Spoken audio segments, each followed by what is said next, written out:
What's up my people? Muhawe ikaze kuri Sam Plus N. Ni channel yanyu, mukore subscribe kugira ngo tujye tubana umunsi ku munsi. Nkuko twabibasezeranyije tukaba tubazaniye amakuru agezweho muri showbiz. Inkuru tubazaniye ni y'umuhanzi The Ben. Akaba yasohoye indirimbo, yashyize hanze video y'indirimbo yitwa True Love. Ni nyuma yuko yari yanabitangaje, yavuze yuko azayishyira hanze kuri uyu wa kane. Niko byagenze, yaje kuba yayishyira hanze, ndetse n'abantu bari bayitegereje cyane ku bwinshi. Ikintu cyatunguranye, The Ben yagaragaje umugore we muri video atwite.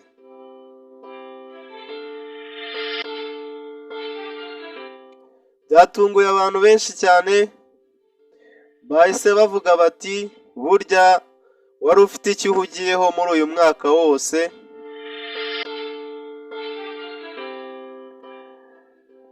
Nk'uko bivugwa, bisanzwe bivugwa kuri iyi mihanda, nawe yamuritse album mu ndirimbo. Ahangaha abantu basanzwe bamugereranya na Bruce Melody batangaje yuko iki ari icy'umutwe akubise Bruce Melody gushyira hanze video y'iyi ndirimbo, ngo bitumye Bruce Melody ibyo yari amaze gukora byo gushyira album hanze ifite indirimbo 20 bisa nk'ibizimye kabisa, ngo kuko The Ben nawe ni nkaho yaramuritse album yo kuzimya iya Bruce Melody muri iyi ndirimbo, muri iyi video yasohoye.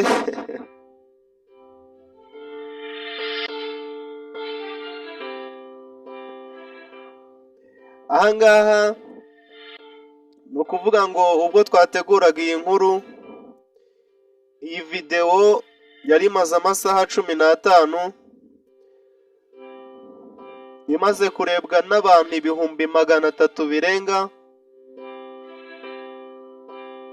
Byumvikane ko yari yitezwe cyane kabisa, abantu bakaba banayakiranye na yombi. Ni indirimbo y'urukundo nziza,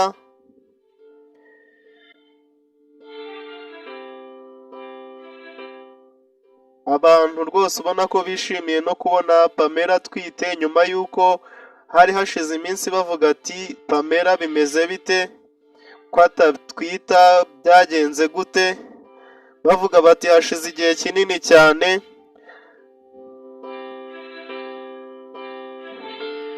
Ariko The Ben yaje kubemeza ashyira hanze iyi video, bigaragara ko umugore we atwite.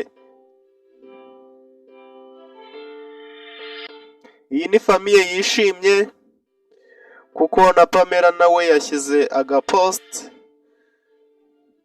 kagace kamwe muri iyo video, ifoto ashyira kuri Twitter aravuga ati njye sinitaye ku magambo, icyo nzi cyo nuko twishimye tunezerewe.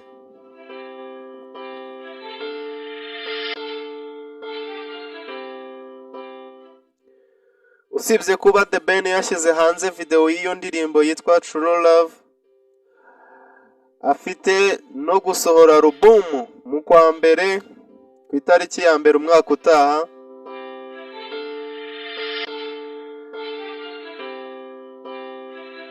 Ni igitaramo arimo aritegura kuzakora kuri iyo tariki ya mbere kabisa. Ariko kandi Bruce Melody nawe yashyize hanze album y'indirimbo 20. Ikintu kidasanzwe cyabaye ubwo yashyiraga hanze iyi album, umuhanzi babana muri 155 AM witwa Roskana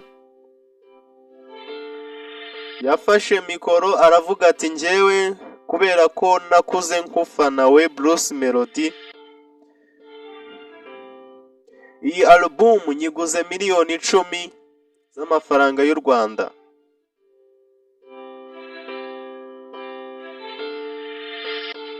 Abantu barumiwe baratangaye bari aho ngaho.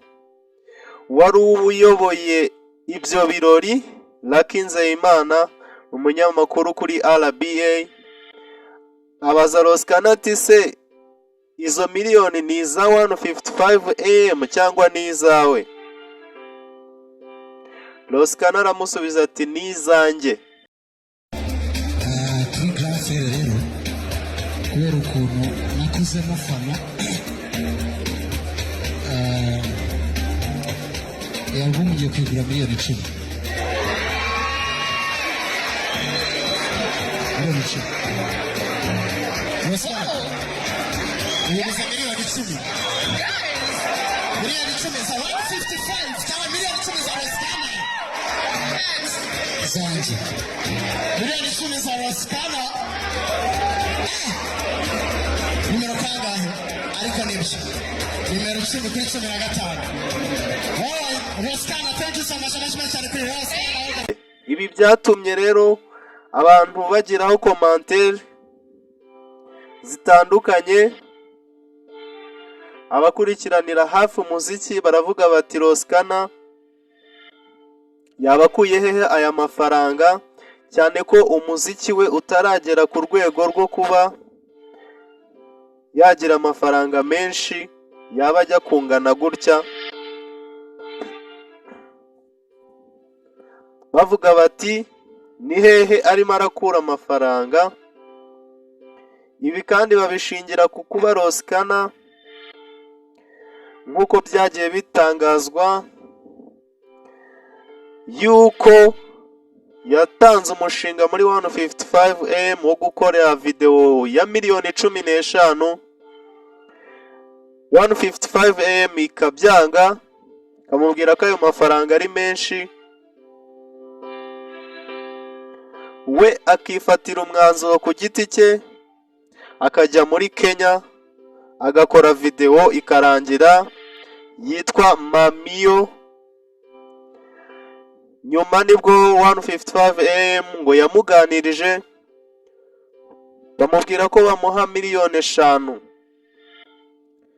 Ibyo byose nibyo byashingiweho bavuga bati Roskana ni hehe ari gukura amafaranga, bibaza cyane ahantu yaba yakuye aka kanya. Uwo bita Godfather yagiye kuri Twitter ashyiraho post ivuga ngo ese Roskana yabavuka mu muryango ukize cyangwa Roskana yabaye umutinganyi? Godfather yaribazaga. Byateje impaka rero kuba Roskana yaratanze izo miliyoni 10 agura album ya Bruce Melody.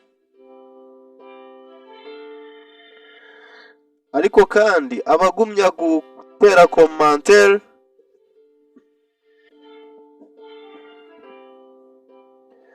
bagiye bavuga ko Roskana yari ari kugira ngo abantu bari aho ngaho nabo bagire icyo batanga, byari ukugira ngo akurure attention y'abantu.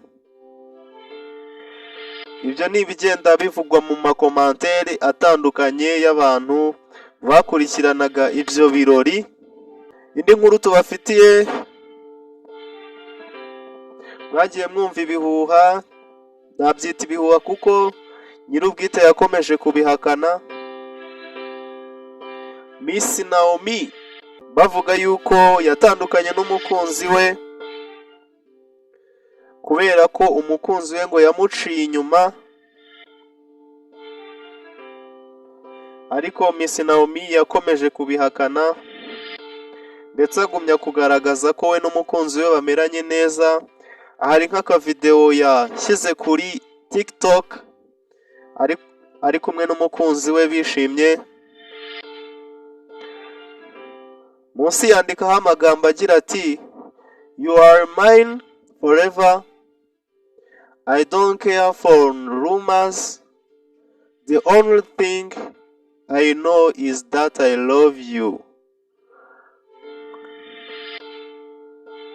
Ahangaha ni nko kuvuga ngo ubwo yabwiraga umukunzi we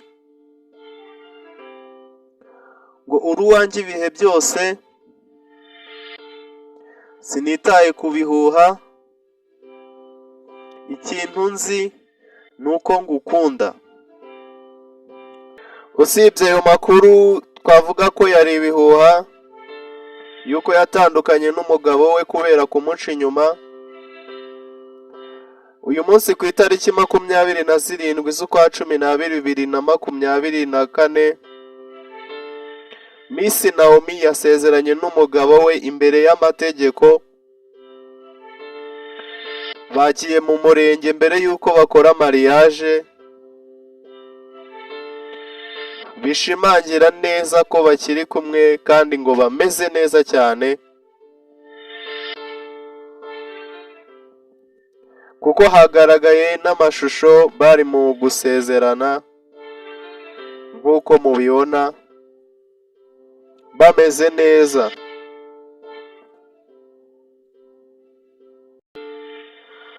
Andi makuru, Israel Mbonyi yakoze igitaramo cyiza cyane mu ijoro rya Noheli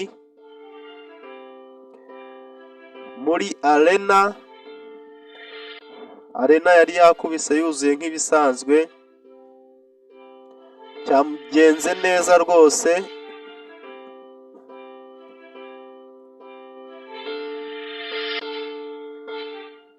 Ni nyuma y'uko nawe bari bakomeje kumushinja ko yateye umukobwa w'abandi inda ndetse ngo akanamwihakana,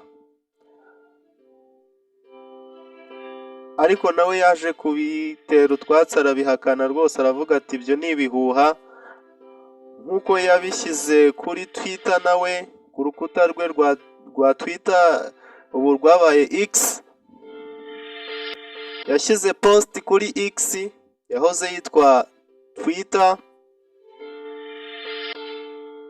agira ati abantu bakomeje kumbeshyera kumvugaho ibihuha by'uko ngo nateye umukobwa inda, ati ibyo ntabwo ari byo. So rero amakuru twari tubafitiye ari kuri iyi mihanda nayo ngayo. Mushobora no kugenda mukumva indirimbo nshya yasohotse yitwa Ndi Umusinzi ya Bruce Melody ari kumwe na Bull Dogg. Ntabwo twabashije kubona indirimbo nyinshi zasohotse, ariko nihagira izisohoka tuzajya tugenda tuba-updatinga kubera ko turi hano ku bwanyu.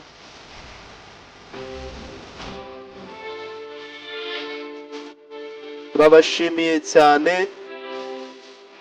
mugire ibihe byiza, mukore subscribe, murakoze cyane.